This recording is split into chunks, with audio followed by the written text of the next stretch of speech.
5 વર્ષની જૂની સંજયની લગ્નની કેસેટ જોઈ નાખીને જૂની યાદ તાજા થઈ ગઈને રાતે બનાવી નાખ્યા ભાઈ અડદિયા. 2025ની રાતે આપણે પૂરી થવાના નથી ને આપણે અડદિયાનો બધો સામાન લઈ આવ્યા હતા. સામાનમાં હું તો હું તમને કહી દઉં ભાઈ, આ તો હતો ટોપરો અને આ હતો ભાઈ ગુણ. હવે આમાં બધું હું જોઈએ તો મને નથી ખબર. હું બધું અચાનક આવું બધું ઘી બધું લઈ આવ્યો હતો અને કટિંગ કરવા મારા મમ્મીને બેસાડી દીધા હતા ને એની તબિયત નહીં બરાબર તો મારા પપ્પાએ પણ ચાલુ કરી દીધું કટિંગ કરવાનું.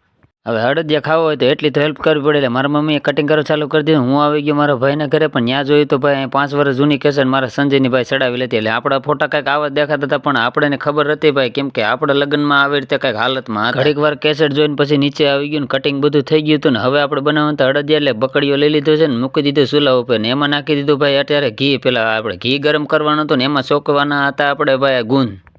થોડી જ વાર ભાઈ ઘી ગરમ થઈ ગયું ને એમાં નાખવાના હતા ભાઈ આપણે ગુંદ. હવે ગુંદને શેકવાના હોય પણ એ પહેલાં આપણે છે ને ઘી ગરમ થવા દઈએ ને અચાનક ભાઈ આપણે છે ને ઘી ગરમ થઈ ગયું છે ને હવે આપણે એમાં નાખી દીધા છે ભાઈ ગુંદ. હવે ગુંદ ગરમ થઈને પાછળ શેકીને આપણે કાઢી લીધા છે ને પાછું બધું નાખી દીધું છે. અડદિયામાં તો ભાઈ હું સામાન જોઈએ એ તો આપણે લખી દીધું એટલે હું પણ કર્મચાર બધું લઈ આવ્યો હતો ને અહીંયા અત્યારે ભાઈ આ વધેટનું ઘી નાખીને એમાં નાખી દીધું ભાઈ અડદનો લોટ. હવે અડદનો લોટ શેકવાનો હોય છે ને એમાં બધી સામગ્રી નાખવાની હોય છે, પણ એ પહેલાં આપણે શેકાઈ જાય એટલે એમાં ભેગું ભેળવાઈ દેવાનું હતું આપણે. હવે લોટ શેકાઈ ગયો હતો ને એમાં આપણે નાખવાનું તો માવો ને માવો કટિંગ થાય છે, કેમ કે માવાને સોલીને નાખવાનું હોય છે. હવે આપણે લોટ પણ ગરમ થઈ ગયો હોય ને એ પ્રમાણે હલાવીને આને કમ્પ્લીટ કરી નાખ્યું હોય ને હવે બધું સામગ્રી નાખવાની છે ને આપણે કરવાની હતી ભાઈ સાહણી. એટલે સાહણીમાં એ પહેલાં જોઈએ ભાઈ કિલો ખાંડ, એટલે કિલો ખાંડ જોખીને એ પ્રમાણે કરમસર નાખી દીધું ને લઈ લીધી ભાઈ કડાઈ લઈ લીધી છે ને એમાં નાખી દીધી ભાઈ ખાંડ ને પાણી. હવે એને આપણે કરવાની હતી સાહણી, પણ સાહણી આવી ગઈ છે પણ કેટલી મિનિટ હલાવવાની હોય છે એ કે ભાઈ કારીગરને જ ખબર હોય છે. કઈ રીતે ભાઈ સાહણી લે છે તે તમે જોઈ શકો છો, પણ એટલી જ વારમાં સાહણી આવી ગઈ છે ને હવે એમાં નાખવાનું છે ભાઈ 15 મિનિટ થઈ જાય એટલી વારમાં સાવણી આવી ગઈ છે ને હવે સાવણીને આપણે નાખવાનું છે ભાઈ લોટમાં. હવે અહીંયા બધી સામગ્રી તૈયાર થઈ ગઈ ને એમાં નાખી દીધું ભાઈ આપણે આ સાવણી.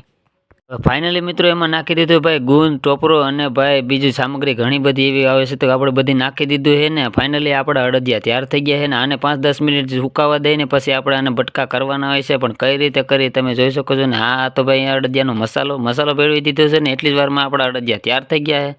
અને આપણા વિડીયોને ભાઈ ફોલો ન કરવો હોય તો ફોલો કરવાનું ભૂલતા નહીં ને ભાઈ. આપણો તો ફૂલ મિની બ્લોગ સારો લાગ્યો તો લાઇક કરો, ફોલો કરો, સબસ્ક્રાઈબ કરવાનું ભૂલતા નહીં. મળીશું બીજા નવા બ્લોગની અંદર ને આપણા તૈયાર થઈ ગયા.